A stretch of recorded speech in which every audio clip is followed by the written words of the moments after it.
जय हिंद दोस्तों, मेरे चैनल डिफेंस डिस्कशन में आप सभी का स्वागत है।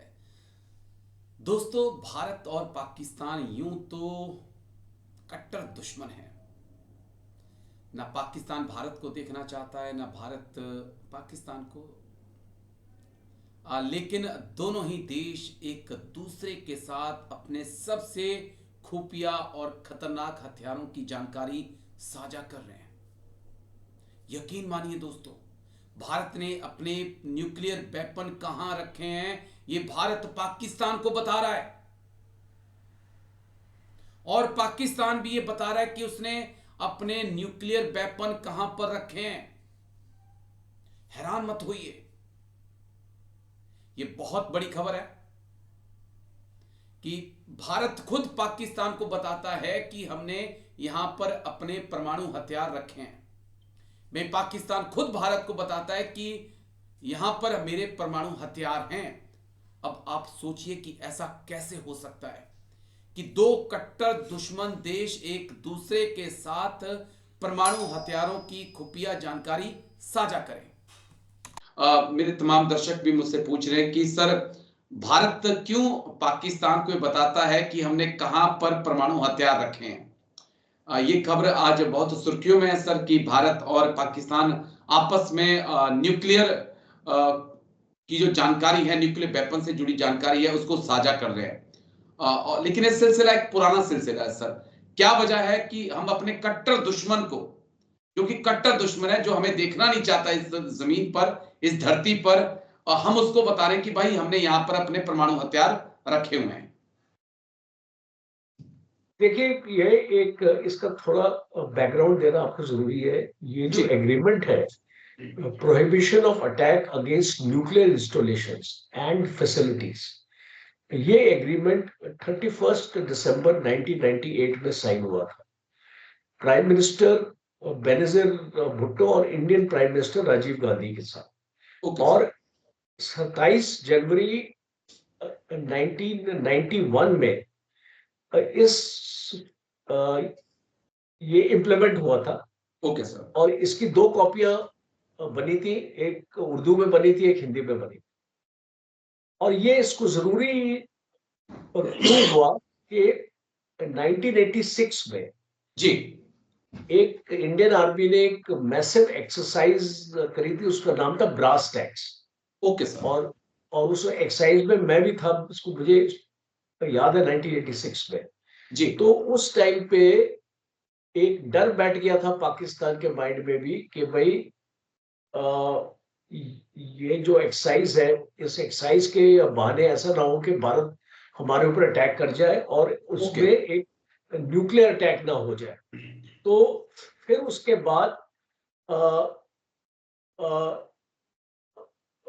ये दोनों कंट्रीज के बीच में जब ये एग्रीमेंट हुआ, और जो मैं आपको जनवरी 27 की बात कर रहा हूँ, जी। और पहली लिस्ट है वो शेयर हुई थी 1 जनवरी 1992 में। तो अ, इस लिस्ट में क्या हो, इस पे क्या क्या मैंडेटेड है, वो ये है कि दोनों देश एक दूसरे को इन्फॉर्म करेंगे कि उनकी न्यूक्लियर इंस्टॉलेशंस और फैसिलिटीज क्या क्या उनके पास है। जी। एक बेसिकली एक कॉन्फिडेंस बिल्डिंग मेजर होगा ये। Okay sir. और इस एग्रीमेंट के हिसाब से न्यूक्लियर पावर और रिसर्च रिएक्टर्स के बारे में जिक्र होगा, फ्यूल फैब्रिकेशन के बारे में होगा, यूरेनियम एनरिचमेंट के बारे में होगा, ओके सर। आइसोटोप्स सेपरेशन के बारे में होगा, और रीप्रोसेसिंग फैसिलिटीज के बारे में होगा। और इस टाइप का जो भी, अगर आपके पास रेडियो एक्टिव मटेरियल्स भी है, उसके बारे में एक दूसरे को जानकारी देना है। जी। और इस एग्रीमेंट का सबसे इंपॉर्टेंट है कि दोनों देश ये एग्री करते हैं कि वो किसी एक देश के ऊपर और उनकी न्यूक्लियर इंस्टॉलेशंस पर अटैक नहीं करें। Okay sir. बेसिकली ये है।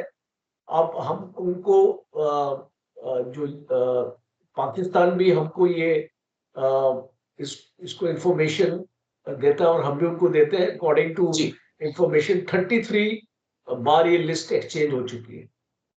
तो इसको मुझे लगता है कि एक बेसिकली एक कॉन्फिडेंस बिल्डिंग मेजर है।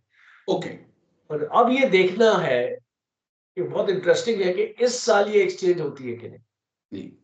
जी बिकॉज अभी पहले तक तो भारत और पाकिस्तान के रिलेशन इतने बिगड़े नहीं थे।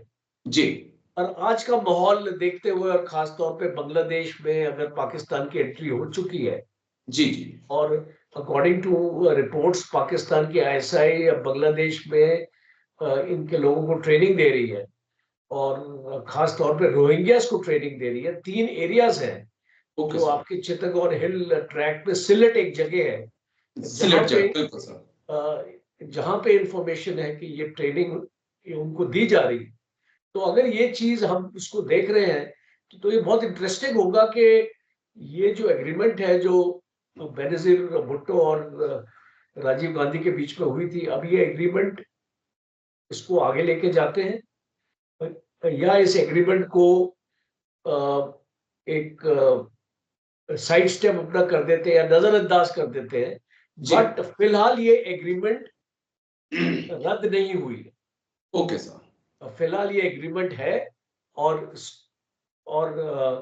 मैं उम्मीद रखता हूं कि इस साल भी वो लिस्ट को एक्सचेंज किया जाए। किया जाएगा। बड़ी इंटरेस्टिंग जानकारी आपने लेकिन बांग्लादेश के बारे में दी है। मैं बस इतना कहना चाहूंगा कि जिनसे अपना मुल्क नहीं संभल रहा है, हम देख रहे हैं कि क्या कुछ इस वक्त डोलन लाइन पर हो रहा है। तालिबान हो, तहरीके तालिबान पाकिस्तान हो, बलूच लिबरेशन आर्मी हो, वो बुरी तरह से हाथ धोकर पाकिस्तान के पीछे पड़े हैं। और हैरानगी की बात है कि पाकिस्तान की खुफिया एजेंसी आकर बांग्लादेश में उनको ट्रेनिंग दे रही है। अपना देश संभालो, उसके बाद आप बांग्लादेश के बारे में सोचो तो ज्यादा बेहतर रहेगा। लेकिन शुक्रिया सर, आप आए और इतनी बारीकी से आपने तमाम बातें रखी। थैंक यू सर, जय Hind. Thank you sir, thank you. ठीक है, जय जी, जय।